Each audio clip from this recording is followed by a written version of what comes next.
Hello everyone, आपका स्वागत है अवधेश मिश्रा नीट चैनल में। हम स्टार्ट कर रहे हैं हाइड्रोकार्बन का लेक्चर नंबर 10th। ये लेक्चर इंपॉर्टेंट है, बहुत ज़्यादा इंपॉर्टेंट है, इसलिए इसको आप ध्यान से देखेंगे, बढ़िया से देखेंगे, सभी अगल बगल का डिस्टर्बेंस को दूर करके देखेंगे, ठीक है, ताकि आपको एक एक चीज़ें, एक एक पॉइंट आपको, सभी पॉइंट आपको समझ में आए। आज का रिएक्शन बहुत ही ज़्यादा इंपॉर्टेंट है, ठीक है। हमने क्या पढ़ लिया था, method of preparation of alkene हमने पढ़ लिया है, ठीक है। हमने बहुत सारा एल्केन बनाया, बहुत सारा रिएक्शंस देखे उसका कैसे एल्केन बनाया जाता है, ठीक है। मज़ा भी आया। सभी के सभी जितने भी रिएक्शन थे, सभी के सभी जितने भी रिएक्शन थे, सभी के सभी रिएक्शन क्या थे, इंटरेस्टिंग थे, इंपॉर्टेंट थे। यकीन मानिए एनसीईआरटी का कुछ भी नहीं छोड़ रहा हूँ, जो भी एनसीईआरटी में है आपके सब कवर कर दे रहा हूँ, कुछ भी, वो भी इन डिटेल में, पूरा डिटेल में, क्वेश्चन सहित। आज का भी लेक्चर बहुत ज़्यादा इंपॉर्टेंट है, इसलिए इस लेक्चर को भी बढ़िया से देखेंगे, ठीक है। तो स्टार्ट करते हैं अच्छे से, ठीक है, और पढ़ते हैं। स्टार्ट करते हैं और पढ़ते हैं। तो आज का लेक्चर है, आज हम पढ़ेंगे केमिकल प्रॉपर्टी ऑफ एल्केन। देखो आज हम क्या पढ़ेंगे, केमिकल प्रॉपर्टी ऑफ एल्केन पढ़ेंगे, ठीक है, केमिकल प्रॉपर्टी ऑफ एल्केन। तो आइए, ठीक है, देखते हैं केमिकल प्रॉपर्टी ऑफ एल्केन, ठीक है। केमिकल प्रॉपर्टीज ऑफ एल्केन, ये इंपॉर्टेंट है। अब तक हमने क्या पढ़ रहा था, अब तक मैं क्या पढ़ रहा था, method of preparation of alkene. एक बार मैं कैमरा चेक करता हूं, फिर स्टार्ट करता हूं, ठीक है, एकदम सही है। तो आज हम पढ़ेंगे केमिकल प्रॉपर्टी ऑफ एल्केन पढ़ेंगे। क्या पढ़ेंगे, केमिकल प्रॉपर्टी ऑफ एल्केन। इसमें हम क्या पढ़ेंगे, देखो इसमें हम क्या पढ़ने वाले हैं केमिकल प्रॉपर्टी ऑफ एल्केन में। इसमें हम पढ़ेंगे फोटो हैलोजिनेशन ऑफ एल्केन। क्या पढ़ेंगे फोटो हैलोजिनेशन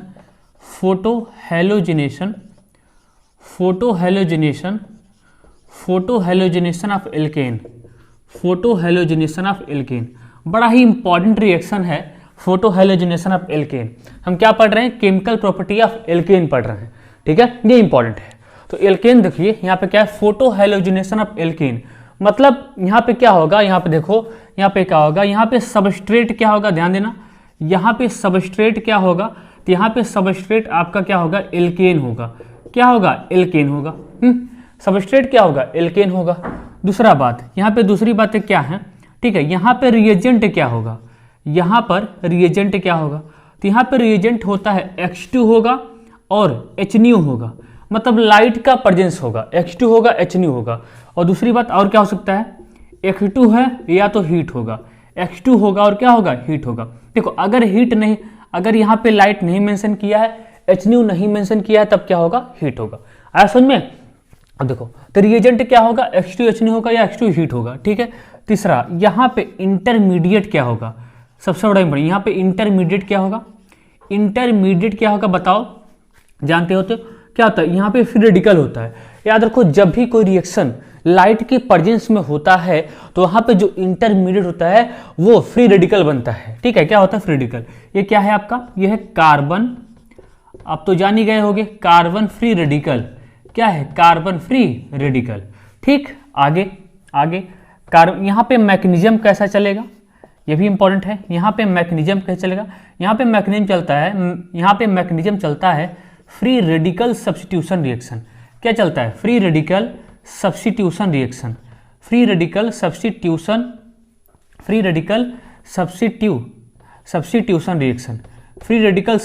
रिएक्शन। यहाँ पे मैकेनिज्म क्या चलता है, फ्री रेडिकल सब्स्टिट्यूशन रिएक्शन, ठीक। आगे क्या है, आगे यहाँ पे प्रोडक्ट क्या बनता है, यहाँ पे प्रोडक्ट देखो, यहाँ पे क्या बनता है प्रोडक्ट, यहाँ पे बनता है क्या, एल्किल हैलाइड। क्या बनता है, एल्किल हैलाइड बनता है। क्या बनता है, एल्किल हैलाइड।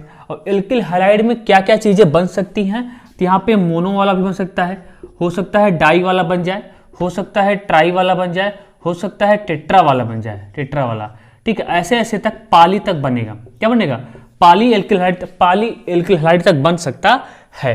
तो ये सब सारी चीजें आप नोट डाउन रखिए, ठीक है। फिर से देख लो क्या पढ़ रहे हैं, केमिकल प्रॉपर्टी ऑफ एल्केन। यहाँ पे photo halogenation of alkene, substrate क्या हो सकता है, क्या होगा, हो सकता है नहीं, होगा ही एल्केन होगा। रिएजेंट क्या होगा, H2 HNO या H2 हीट होगा। इंटरमीडिएट क्या होगा, कार्बन फ्री रेडिकल। मैकेनिज्म क्या चलेगा, carbon free radical substitution reaction. Product क्या होगा, एल्किल हैलाइड होगा। अब ये मोनो भी हो सकता है, डाई भी हो सकता है, ट्राई भी हो सकता है, और टेट्रा भी हो सकता है, और पाली भी हो सकता है। ठीक है, तो इसको आप नोट डाउन करिए, फिर आगे हम रिएक्शन प्रोसीड करते हैं और आपको मैकेनिज्म इसका बताते हैं। ठीक है, ये रिएक्शन इंपॉर्टेंट है, इसको याद रखेंगे। ठीक है,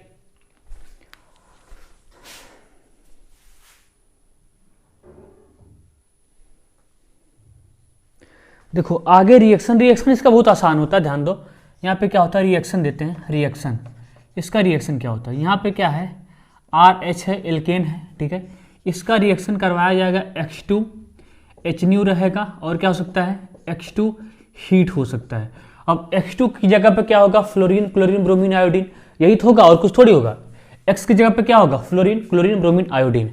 यहाँ से आपको करना क्या है, यहाँ से H को हटाना है। क्या करना है, H को हटाना है और यहाँ पे X को लगाना है। H को हटाएंगे, X को लगाएंगे, तो यहाँ से क्या हो जाएगा, यहाँ से हो जाएगा RX हो जाएगा, और क्या निकल जाएगा, यहाँ से HX बाहर निकल जाएगा।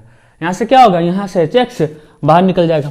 इसका अगर देखें, इसका शॉर्ट ट्रिक देखें, क्या देखें, शॉर्ट ट्रिक देखें तो कैसे आप देखोगे, देखो शॉर्ट ट्रिक कैसे करोगे, यहाँ ऐसे लिख लो आप, RH लिख लो, यहाँ पे क्या लिख लो, X2 है, आप ऐसे ऐसे लिख लो, क्या लिख लो, ऐसे ऐसे। अब क्या होगा, इसको काटो तो यहाँ से क्या हो जाएगा, यहाँ से निकल जाएगा RX, और क्या निकल जाएगा, यहाँ से HX निकल जाएगा। ठीक, ऐसे होगा। ठीक है, देखो अब यहाँ पे रिएक्शन जैसे देखो यहाँ पे रिएक्शन क्या है, देखो यहाँ पे रिएक्शन देखते हैं। जैसे मान लो यहाँ पे यहाँ पे CH4 है, ध्यान देना, यहाँ पे क्या है, CH4 है। इसका रिएक्शन करवाया जाता है Cl2H से। क्या कराया जाता है, इसका रिएक्शन करवाते हैं Cl2H से करवाते हैं, Cl2H से। तो होता क्या है, यहाँ से H को हटाना है, Cl लगाना है, H को हटाना है, Cl लगाना है। अब क्या होगा, यहाँ से क्या बन जाएगा, CH3Cl बन जाएगा। ठीक, ऐसे हो गया। ठीक है, क्योंकि एक H हटा है, एक Cl लगा है। अब फिर से क्या होगा, इसके ऊपर कौन आएगा, Cl2H आएगा। कौन आएगा, Cl2H। फिर से वही काम करना है, यहाँ से H को हटाना है, Cl लगाना है, H को हटाएंगे, Cl लगाएंगे, तो क्या हो जाएगा, ये हो जाएगा CH2Cl2। साथ में बोलते रहो ताकि याद हो जाए, ताकि आपको याद हो जाए। ठीक है, ताकि देखो अब फिर से क्या होगा, यहाँ पे Cl2H, फिर से कौन आएगा, Cl2H आएगा। ठीक है, अब क्या होगा, फिर से वही काम करेगा, H को हटाएगा, Cl लगाएगा, तो यहाँ से क्या हो जाएगा, CHCl3 हो जाएगा। ठीक, अब फिर से कौन आएगा, यहाँ पे Cl2H आएगा। अब फिर से क्या होगा, H को हटाना है, Cl लगाना है, H को हटाओ, Cl लगाओ, तो यहाँ से क्या हो जाएगा, CCl4 हो जाएगा। ठीक, CCl4 हो जाएगा। ये देखो ये जो रिएजेंट होता है Cl2H, अगर कुछ नहीं दिया गया है, अगर यहाँ पे कुछ इसका मोल मेंशन नहीं किया गया है, तो आप मान चलोगे ये क्या है, एक्सेस में है, इसलिए सभी हाइड्रोजन को हटाया है और यहाँ पे सभी Cl को लगा दिया है। सभी हाइड्रोजन को हटाया है, यहाँ पे सभी Cl को लगा दिया है। ठीक है, तो इसको नोट डाउन करो। मैं इसका फिर आपको क्या सिखाता हूँ, इसका मैकेनिज्म इंपॉर्टेंट है, इसका मैकेनिज्म इंपॉर्टेंट है, इसकी एक एक चीजें, एक एक बातें, सभी चीजें आपके लिए इंपॉर्टेंट है। ठीक है, नोट करो।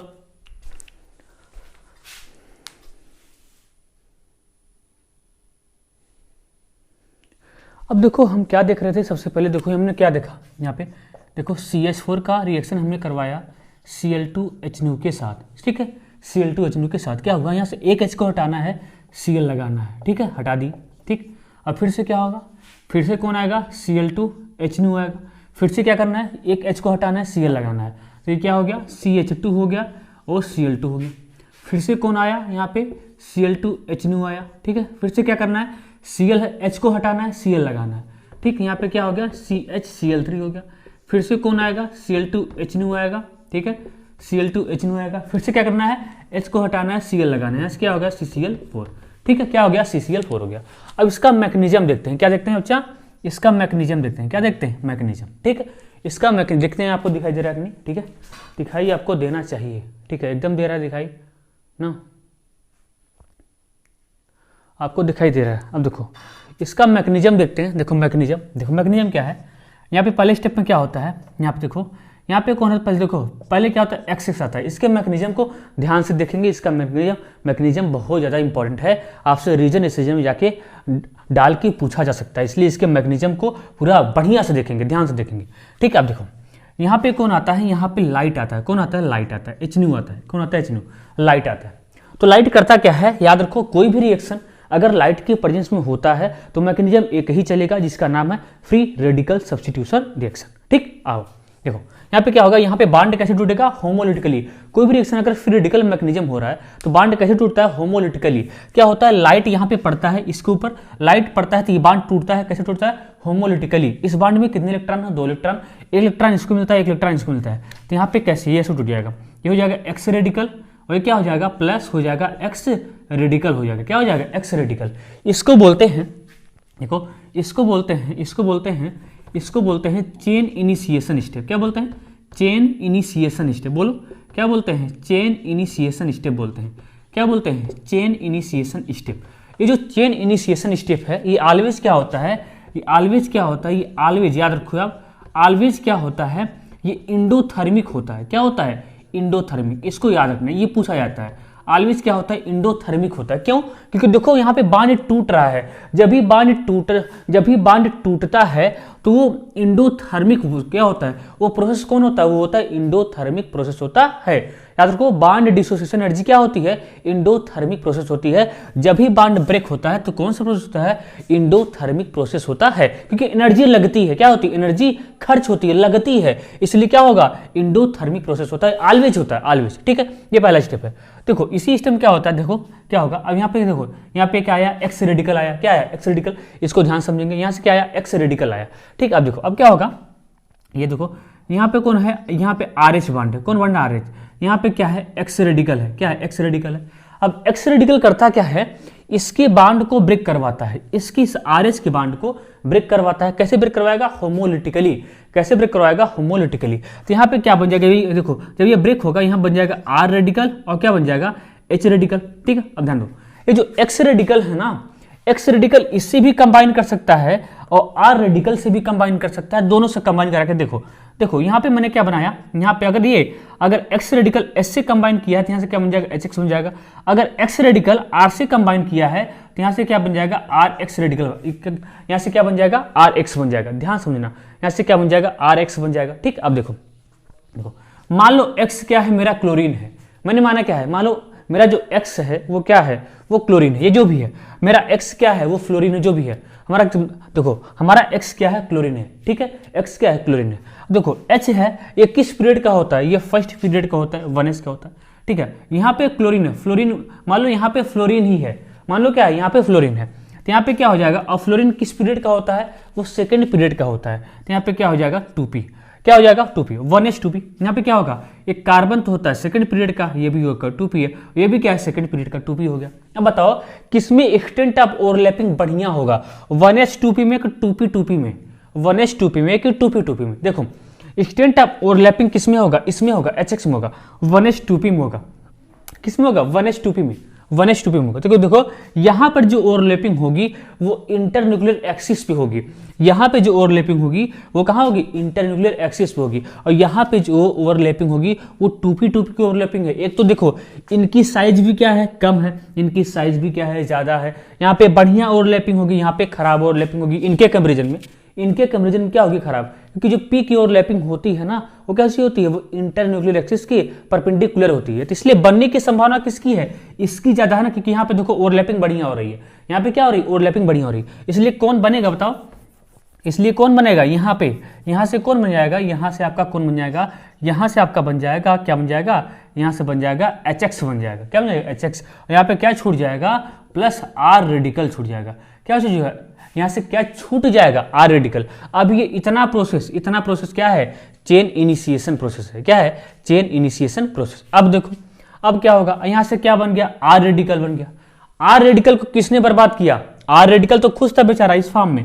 R रेडिकल को किसने बर्बाद किया, X रेडिकल ने। इसलिए R रेडिकल भी चाहेगा किसको बर्बाद कर दें, X को बर्बाद कर दें। जिसने हमको बर्बाद किया है, हम भी उसके ओरिजिनल फॉर्म को बर्बाद कर देंगे। देखो X रेडिकल ने R रेडिकल के ओरिजिनल फॉर्म को बर्बाद किया है, इसलिए R रेडिकल भी X रेडिकल के ओरिजिनल फॉर्म को बर्बाद करेगा। तो इसका ओरिजिनल फॉर्म क्या है, यही तो है, यही तो। यहाँ पे हो जाएगा, यहाँ पे हो जाएगा R रेडिकल और प्लस यहाँ पे हो जाएगा X और X। इसलिए R रेडिकल भी क्या करेगा, इसके बॉन्ड को तोड़वाएगा। कैसे तोड़वाएगा, होमोलिटिकली। इसलिए क्या हो जाएगा, यहाँ से देखो यहाँ पे क्या हो जाएगा, RX हो जाएगा। जब ये होमोलिटिकली टूटेगा तो रेडिकल यहाँ बन जाएगा, रेडिकल यहाँ बन जाएगा। यहाँ से फिर से क्या छूट जाएगा, X रेडिकल छूट जाएगा। ठीक है, अब क्या होगा, देखो ये देखो ये वाला स्टेप है, ये जो सेकंड स्टेप है, ये सेकंड, इसको बोलते हैं चेन प्रोपोगेशन स्टेप। क्या बोलते हैं? Chain propagation step. Chain propagation step क्या बोलते हैं? चेन प्रोपोगेशन स्टेप बोलते हैं। ये जो चेन प्रोपोगेशन स्टेप होता है ये मे बी इग्जो और इंडो दोनों हो सकता है। ये जो चेन प्रोपोगेशन स्टेप है may be exo may be endo दोनों हो सकता है। अभी तक ये मेरा पहला था चेन इनिशिएशन, जो केवल इंडोथर्मिक होता है। ये जो देखो, ये जो हमारा चेन प्रोपोगेशन स्टेप है ये हमेशा क्या होता है, या हमेशा नहीं, मे बी इग्जो होगा और क्या होगा, इंडो होगा। मे बी इग्जो होगा, क्या होगा, इंडो होगा। अब देखो यहाँ पे क्या बन गया है, एक्स रेडिकल। अब एक्स रेडिकल भी किसको ढूंढेगा? एक्स रेडिकल को किसने बर्बाद किया? जाओ, एक्स रेडिकल को किसने बर्बाद किया? एक्स रेडिकल को आर रेडिकल ने बर्बाद किया। इसलिए एक्स रेडिकल भी किसको ढूंढेगा? आर रेडिकल के वर्जिनल फॉर्म को ढूंढेगा। और आर रेडिकल का वर्जिनल फॉर्म तो आर एच है ना, इसको ढूंढेगा। ठीक है, इसको ढूंढेगा। फिर से क्या करेगा? इसके बांड को तोड़वाएगा, इसके बांड को तोड़वाएगा। फिर से किससे कंबाइन कर जाएगा? एच एक्स से कंबाइन कर जाएगा। यहाँ से फिर से यही बन जाएगा। फिर क्या बन जाएगा? R radical. आर रेडिकल फिर से किसको ढूंढेगा? आर रेडिकल फिर से किसको ढूंढेगा? एक्स रेडिकल के वर्जिनल फॉर्म को। एक्स रेडिकल का वर्जिनल फॉर्म तो ये है ना, इसको फिर से तोड़वाएगा। तो ये रिएक्शन अगेन बार बार रिपीट होती रहती हैं। इसलिए साइंटिस्ट करते क्या है, ये रिएक्शन बार बार रिपीट ना हो, ये रिएक्शन बार बार रिपीट ना हो, इसलिए इसको टर्मिनेट करते हैं। क्या करते हैं? इसको टर्मिनेट किया जाता है। और ये देखो, अब आता है आपका तीसरा स्टेप, जिसको बोलते हैं चेन टर्मिनेशन स्टेप। साइंटिस्ट करते क्या है, यहाँ पे जो आर, देखो यहाँ पे जो एक्स रेडिकल बना है, इसी के रेडिकल के साथ इसको कंबाइन करवाते हैं। यहाँ से क्या हो जाएगा? X2 हो जाएगा। बाकी दोबारा कोई रेडिकल बना नहीं। और क्या, यहाँ पे मान लो आर रेडिकल बना था, तो क्या किए थे, जितने भी रेडिकल बना उसको खुद के रेडिकल के साथ चिपका दिए। जितने भी रेडिकल बना उसको खुद के रेडिकल के साथ चिपका दिए थे। यहाँ से क्या हो गया? आर आर हो गया, आर आर। और क्या, एक और बना था आर रेडिकल और एक्स रेडिकल, इसको भी आपस में कंबाइन करवा दिए। बाकी कोई रेडिकल बचा ना रहे, किसी को डिस्टर्ब ना कर पाए। इसको क्या बोलते हैं? इसको बोलते हैं चेन टर्मिनेशन स्टेप। क्या बोलते हैं? इसको बोलते हैं चेन टर्मिनेशन स्टेप बोलते हैं। ये जो आपका चेन टर्मिनेशन स्टेप होता है, ये जो आपका चेन टर्मिनेशन स्टेप होता है, ये ऑलवेज क्या होता है? ऑलवेज क्या होता है? ऑलवेज एक्सोथर्मिक होता है, क्योंकि यहाँ पे बांड क्या हो रहा है? फॉर्म हो रहा है। जब भी बांड बनता है तो प्रोसेस कौन सा होता है? एक्सोथर्मिक होता है। जब भी बांड टूटता है तो कौन सा प्रोसेस होता है? इंडोथर्मिक प्रोसेस होता है। ये है इसका ऑल ओवर मैकेनिज्म, जो कि इंपॉर्टेंट है। एक बार देखता हूं आपको दिखाई दे रहा है कि नहीं। ठीक है, पूरा उसे दिखाई तो पूरा दे रहा है। ठीक है, पूरा दिखाई आपको दे रहा है। ये है आपका ऑल ओवर क्या है? मैकेनिज्म। ये इंपॉर्टेंट है, फिर से बार रिपीट कर दे रहा हूं। देखो, ये जो चेन इनिशिएशन स्टेप है, ये क्या है? ऑलवेज इंडोथर्मिक प्रोसेस होता है। दूसरा, चेन प्रोपोगेशन क्या होता है? मे बी एक्सो भी हो सकता है, मे बी इंडो भी हो सकता है। ठीक, और जो आपका चेन टर्मिनेशन है, ये ऑलवेज क्या होगा? एक्सोथर्मिक प्रोसेस होता है, क्योंकि यहाँ पे क्या हो रहा है? बांड का फॉर्मेशन हो रहा है। ठीक है, बांड का ये है आपका ओलर मैकेनिज्म, जो कि आपको समझ में आया होगा। ये 3 स्टेप में होता है, चेन इनिशिएशन, चेन प्रोपोगेशन और चेन टर्मिनेशन होता है। ठीक है, इसको नोट डाउन करो, आगे की चीजें आपको सिखाता हूं। ठीक,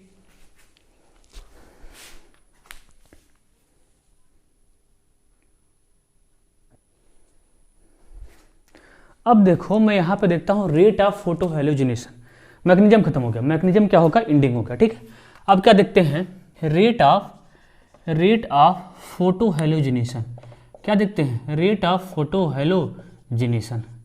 रेट ऑफ फोटो हैलोजिनेशन। देखो, जो रेट ऑफ फोटो हैलोजिनेशन वो किस पे डिपेंड करता है? वो कार्बन फ्री रेडिकल पे डिपेंड करता है। किस पे डिपेंड करता है? कार्बन फ्री रेडिकल पे। कार्बन फ्री रेडिकल पे डिपेंड करता है। इसकी एक एक चीज को ध्यान से देखेंगे और याद कर लेंगे। बड़ा ही इंपॉर्टेंट रिएक्शन है, 12th के एनसीईआरटी में भी है, 12th के एनसीईआरटी में भी है, बड़ा इंपॉर्टेंट है। तो रेट ऑफ फोटो हैलोजिनेशन किसके डायरेक्टली प्रोपोर्शनल होता है? फ्री रेडिकल के, कार्बन फ्री रेडिकल के, क्योंकि इसमें इंटरमीडिएट क्या बना था? Carbon free radical. इसलिए यहां से निकालता हूं rate of photo halogenation. Rate of photo halogenation का अगर मैं ऑर्डर निकालूं तो टर्सरी रेडिकल का ज्यादा होता है, फिर सेकेंडरी रेडिकल, फिर प्राइमरी रेडिकल का। ये जब भी आपको मान लो कभी रेट कंपेरिजन करने के लिए आ गया, रेट कंपेयर करने के लिए आ गया, तब क्या करोगे? यहाँ पे टर्सरी रेडिकल होगा, फिर सेकेंडरी रेडिकल होगा, फिर क्या होगा? प्राइमरी रेडिकल होगा। तो ये होगा रेट ऑफ फोटो हैलोजिनेशन का ऑर्डर हो जाएगा। ठीक, ये चीज होगा। अगला क्या होता है? Rate of photo halogenation, rate of photo halogenation, ये डायरेक्टली प्रोपोर्शनल होता है, rate of photo halogenation directly proportional होता है किसके, बॉन्ड एनर्जी ऑफ Hx के, किसके, बॉन्ड एनर्जी ऑफ Hx की। रेट ऑफ फोटो हेलोजिनेशन किसके डायरेक्टली प्रोपोर्शनल होता है, बॉन्ड एनर्जी ऑफ Hx के, बॉन्ड एनर्जी ऑफ Hx के, बॉन्ड एनर्जी ऑफ Hx के। देखो कैसे, जैसे मान लो यहाँ पे क्या है, यहाँ पे HF है, ठीक है, यहाँ पे HCl है, और क्या है, यहाँ पे HBr है, और यहाँ पे क्या है, HI है। मैं जानना चाहता हूँ इसमें जो होता है rate of photo halogenation, rate of photo halogenation किसके डायरेक्टली प्रोपोर्शनल होता है, तो बॉन्ड एनर्जी ऑफ Hx के। ध्यान दो, यहाँ पे देखो ये जो H है ये तो फर्स्ट पीरियड का है ना, तो ये क्या होगा, 1s होगा, 1s होगा। और ये फ्लोरीन तो सेकंड पीरियड का है, ये क्या होगा, ये 2p होगा। ये क्या होगा, 1s, ये तो होगा 3p, ये होगा थर्ड पीरियड, ये है थर्ड पीरियड का, ये है 1s, ये है क्या है, ये है 4p है, ठीक, ये है 1s, ये क्या है, ये 5p है। बताओ किसमें बढ़िया ओवरलैपिंग होगी, इन सभी में किसमें अच्छी ओवरलैपिंग होगी, बताओ। अगर आपने केमिकल बॉन्डिंग पढ़ा होगा तो इस वाले में देखो साइज की डिपेंडेंसी हो रही ना, जैसे जैसे हम जा रहे हैं साइज वैसे बढ़ती जा रही है, तो जितना ज़्यादा साइज होगा एक्सटेंट ऑफ ओवरलैपिंग उतना डिक्रीज हो जाएगा, एक्सटेंट ऑफ ओवरलैपिंग क्या होगा, डिक्रीज हो जाएगा। इसलिए बढ़िया तो ओवरलैपिंग इसमें होगा, HF में बढ़िया ओवरलैपिंग होगा। एक्सटेंट ऑफ ओवरलैपिंग क्या होगा, स्ट्रेंथ ऑफ ओवरलैपिंग यहाँ पे बढ़िया होगा। तो यहाँ पे ओवरलैपिंग अच्छी होगी तो इस बांड को तोड़ने में हमको एनर्जी ज़्यादा लगानी पड़ेगी, इस बांड को तोड़ने में हमको एनर्जी क्या लगानी पड़ेगी, ज़्यादा लगानी पड़ेगी। इसलिए और रेट ऑफ फोटो हेलोजिनेशन किस पे डिपेंड करता है, बॉन्ड एनर्जी ऑफ Hx पे डिपेंड करता है। देखो जितना ज़्यादा साइज होगा, देखो इस बांड को तोड़ना उतना आसान है, कम एनर्जी में ही हम इस बांड को तोड़ सकते हैं। लेकिन यहाँ पे हमको इस बांड को तोड़ने के लिए, HF का बांड तोड़ने के लिए हमको ज़्यादा एनर्जी लगानी पड़ेगी। इसलिए रेट ऑफ फोटो हेलोजिनेशन का आर्डर इस फॉर्म में क्या हो जाएगा, ये ऐसे ऐसे और ऐसे। तो यहाँ पे क्या हो जाएगा, रेट ऑफ फोटो हेलोजिनेशन का आर्डर क्या हो जाएगा, HF का, फिर HCl का, फिर HBr का, फिर HI का। इस आर्डर को याद रखना है, इस आर्डर को क्या करना है, याद रखना है। ये इंपॉर्टेंट आर्डर है, क्या है, इंपॉर्टेंट है। इसको नोट करो और बताता हूं आगे, ठीक है।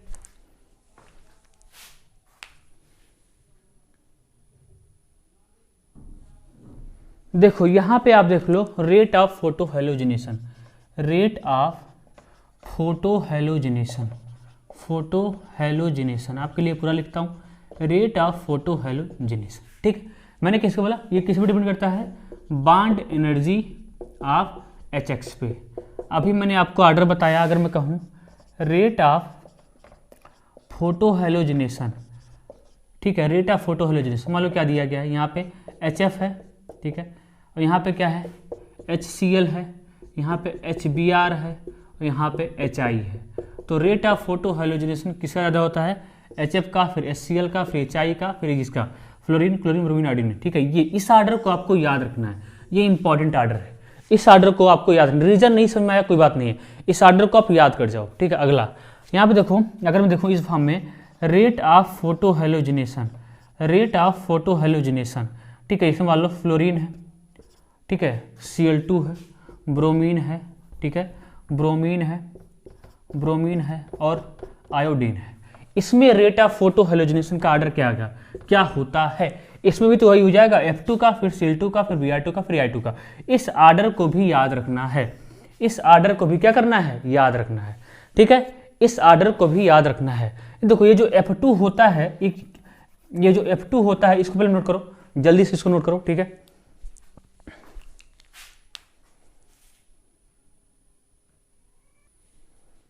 देखो हमने आपको क्या बताया, रेट ऑफ फोटो हेलोजिनेशन में, rate of photo halogenation, rate of photo halogenation, ठीक है। क्या बताया था इसे, F2, Cl2, Br2 और I2 बोला। इस आर्डर को आप याद रखो, इस आर्डर को आप याद रखो। देखो ये क्या होता है, ये एक्सप्लोजन अकर, ये क्या करता है, ये एक्सप्लोजन अकर क्या होता है, एक्सप्लोजन अकर टू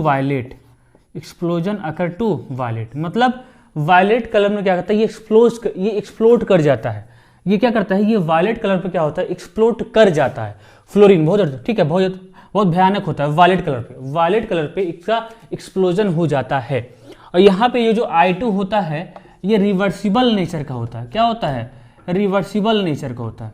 ये जो I2 होता है ये रिवर्सिबल नेचर का होता है। क्या होता है, ये रिवर्सिबल नेचर के होते हैं। I2 रिएक्शन को रिवर्स कर देते हैं। ऐसा देखो क्यों होता है, यहाँ पे देखो, जैसे मान लो यहाँ पे क्या है, RH है, इसका मैं रिएक्शन कराऊँ किसके साथ, I2, यहाँ पे क्या हो, यहाँ पे H न्यू है, क्या हो, H न्यू। ये जो रिएक्शन होता है ये रिवर्सिबल नेचर का होता है। कैसे होता है, रिवर्सिबल नेचर का। तो यहाँ से क्या हो जाएगा, यहाँ से RI बन जाएगा और क्या बन जाएगा, HI।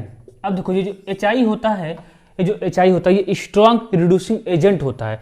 ये देखो ये रिएक्शन रिवर्स नहीं करना चाहिए था लेकिन रिवर्स कर जाता है। क्यों, ये जो आयोडीनेशन होता है ये रिवर्सिबल नेचर का होता है। ऐसा क्यों, देखो क्योंकि जो HI होता है, HI स्ट्रॉन्ग रिड्यूसिंग एजेंट होता है, स्ट्रॉन्ग रिड्यूसिंग एजेंट होता है। इसको दोबारा किस में कन्वर्ट कर देगा, इसमें।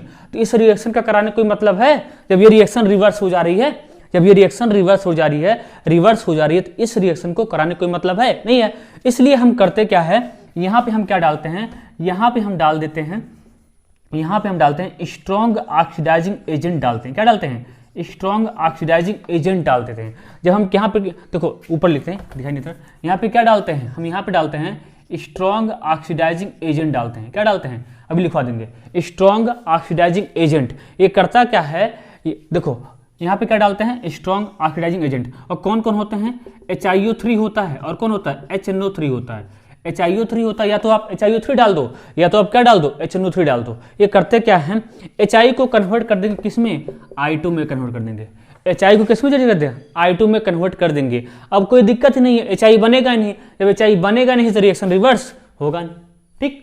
जब HI बनेगा नहीं तो रिएक्शन रिवर्स नहीं होगा। इसलिए करते क्या है, यहाँ पे क्या डालते हैं, स्ट्रॉन्ग ऑक्सीडाइजिंग एजेंट डालते हैं। ये करता क्या है, इसको I2 में कन्वर्ट कर देगा, I2 में कन्वर्ट करेगा तो ये HI बनेगा नहीं। जब HI नहीं बनेगा तो ये रिएक्शन रिवर्स होगा नहीं। तो इसको नोट करो, इसको मैं स्टेटमेंट के साथ पूरा बड़े से लिखाता हूँ, नोट करो इसको। ये आर्डर आपको याद होना चाहिए, ये वाला आर्डर आपको याद होना चाहिए, पीछे वाला जो लिखाया वो भी आर्डर आपको याद होना चाहिए, ठीक।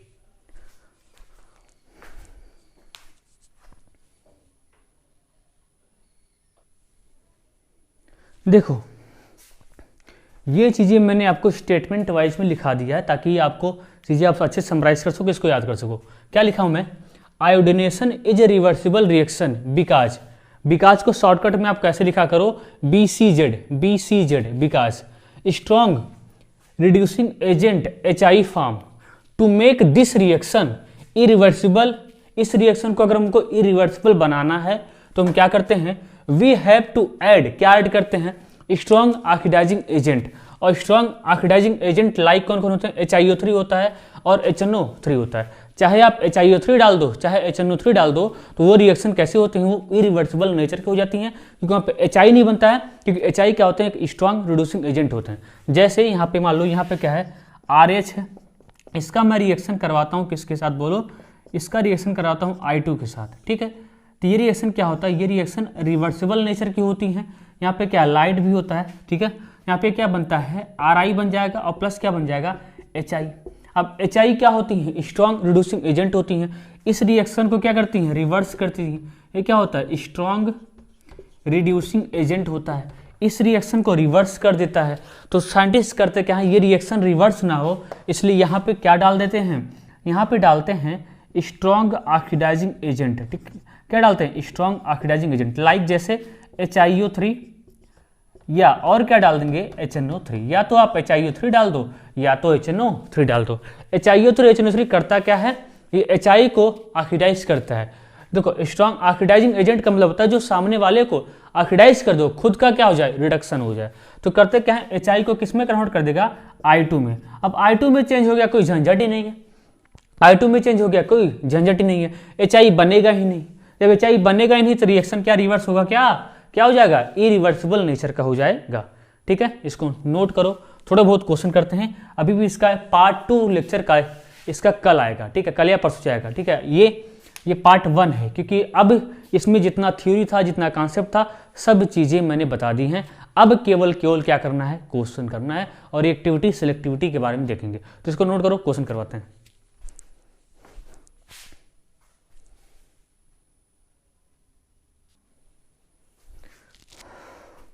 देखो क्वेश्चन क्या है, जितना देखो इसकी जितनी थ्योरी थी सब इंपॉर्टेंट थी, जितना हमने थ्योरेटिकल पार्ट पूरा पढ़ा है सब इंपॉर्टेंट है, एक एक चीज़ें, इसका क्वेश्चन भी बहुत ज़्यादा इंपॉर्टेंट होता है। ठीक है, जैसे यहाँ पे क्वेश्चन क्या है, मान लो CH4 है, क्या है CH4 है, मैंने रिएक्शन करवाया Cl2H हीट के साथ, मैं क्या पूछ रहा हूँ, पॉसिबल प्रोडक्ट बताओ, क्या बताओ, पॉसिबल प्रोडक्ट बताओ, कितना प्रोडक्ट बनेगा। देखो यहाँ पे Cl2H का मोल मेंशन नहीं है, यहाँ पे Cl2H का मोल मेंशन नहीं है, तो आप क्या करोगे, देखो आपको करना क्या है, CH4 है, यहाँ से क्या है Cl2H है, क्या करेगा बोलो, H को हटाएगा Cl लगाएगा, तो किस में कन्वर्ट हो जाएगा, CH3Cl में, फिर से इसके ऊपर कौन अटैक करेगा, Cl2H, क्योंकि यहाँ पे मोल मेंशन नहीं है तो मान के चलेंगे ये एक्सेस में है।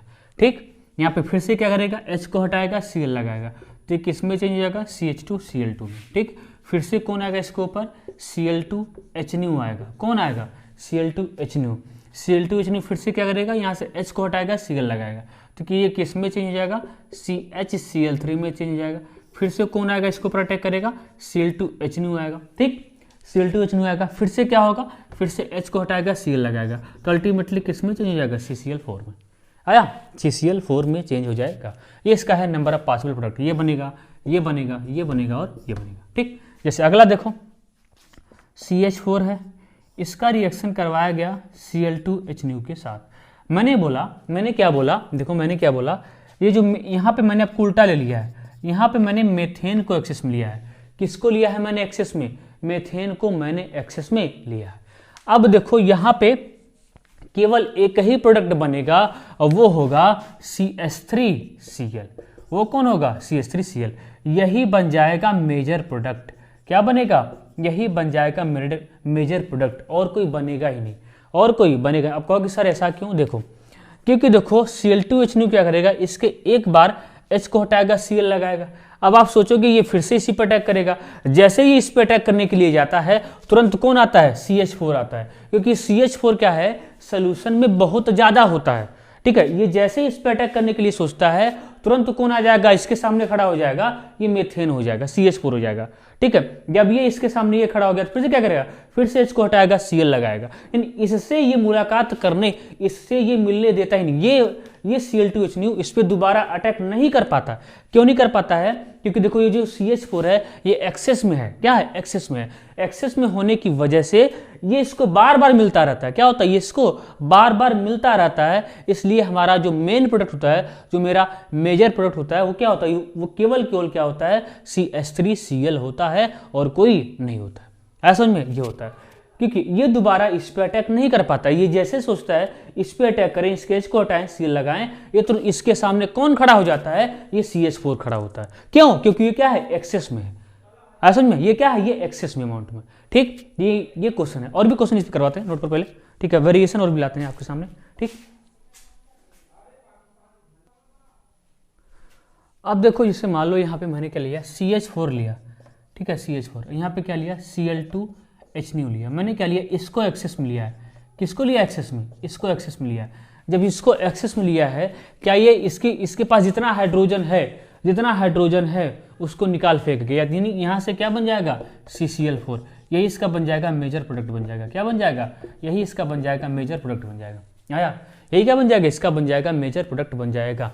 आगे देखो, जैसे यहाँ पे देखो CH4 है, ठीक है, यहाँ पे क्या है, यहाँ पे 2Cl2H है, 2Cl2, मैंने केवल इसका कितना मोल लिया है, इसका केवल मैंने कितना मोल लिया है, 2 मोल। जब इसका 2 ही मोल लिया है तो क्या करेगा, इसके ये 2 बार ये क्या करेगा, इसके 2H को हटाएगा, 2 Cl लगाएगा, इसके 2H को हटाएगा, 2 Cl लगाएगा, तो ये क्या हो जाएगा, पहले तो किस में चेंज होगा, CH3Cl में, फिर इस पर अटैक कर देगा कि क्योंकि इसका 2 मोल है Cl2H का, फिर से क्या इसको कन्वर्ट कर देगा CH2Cl2 में, यानी अब आपके लिए मेजर क्या बन जाएगा, ये वाला बन जाएगा CH2Cl2। अब आपके लिए मेजर क्या बन जाएगा, CH2Cl2 बन जाएगा।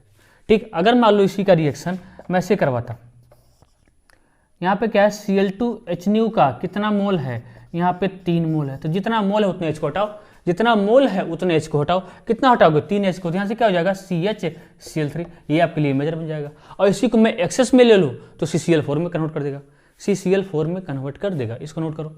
ठीक है, नोट करो, बस आज के लिए इतना ही, आज के लिए इतना ही। ठीक है, बाकी देखेंगे नेक्स्ट लेक्चर में, इसका पार्ट 2 या पार्ट 2 भी पार्ट 2 क्वेश्चन पार्ट होगा, बहुत सारे इस पे वेरिएशन क्वेश्चन, बहुत सारे इस पे हम क्वेश्चंस करेंगे और फिर पढ़ेंगे रिएक्टिविटी पढ़ेंगे और सिलेक्टिविटी पढ़ेंगे। रिएक्टिविटी सिलेक्टिविटी बहुत इंपॉर्टेंट होता है, उसको भी पढ़ना बहुत जरूरी हो जाता है। हो सकता है इसका आपका 3 लेक्चर जाए, ठीक है, पार्ट 3 तक इसको मैं कवर करूं क्योंकि ये इंपॉर्टेंट है, इसको मैं एक एक चीज़ को छोड़ नहीं सकता क्योंकि मेरी यहाँ पे मजबूरी नहीं है, क्योंकि यहाँ से क्वेश्चन बनते हैं, अच्छे अच्छे क्वेश्चन बनते हैं, तो यहाँ पे क्वेश्चन भी करवाना है।